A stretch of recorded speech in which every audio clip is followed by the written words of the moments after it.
आपण पाहत आहात प्रेस मीडिया न्यूज। मराठा समाजाला न्याय मिळावा आणि समाजाच्या विविध प्रलंबित मागण्या पूर्ण व्हाव्या यासाठी मराठा आंदोलनाचे नेते मनोज जरांगे पाटील यांनी आजपासून पुन्हा आंदोलन सुरू केले आहे। कडक उन्हाची पर्वा न करता ते आंदोलन स्थळी ठामपणे बसले असून राज्यभरातील मराठा बांधवांचे लक्ष या आंदोलनाकडे लागले आहे। मराठा समाजाच्या प्रश्नांसाठी गेल्या अनेक वर्षांपासून सातत्याने संघर्ष करणारे मनोज जरांगे पाटील हे समाजाच्या हक्कांसाठी लढा देत आहेत। सरकारने दिलेली आश्वासने पूर्ण करावीत आणि मराठा समाजाला न्याय मिळावा या प्रमुख मागण्यांसाठी त्यांनी पुन्हा एकदा उपोषण आणि आंदोलनाचा मार्ग स्वीकारला आहे।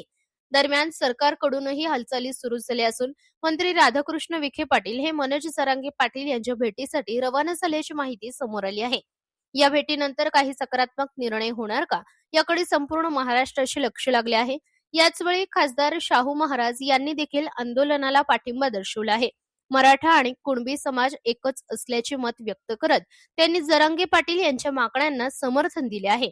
सध्या आंदोलनस्थळी मोठ्या प्रमाणात मराठा बांधव उपस्थित राहत असून मराठा समाजाला न्याय मिळालाच पाहिजे अशी भावना व्यक्त केली जात आहे।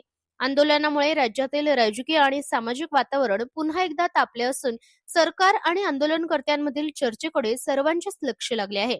सरकार आणि आंदोलनकर्त्यांमध्ये होणाऱ्या चर्चेतून नेमका काय तोडगा निघतो, तसेच मनोज जरांगे पाटील यांच्या आंदोलनाची पुढील दिशा काय असणार याकडे आता संपूर्ण महाराष्ट्राचे लक्ष लागले आहे।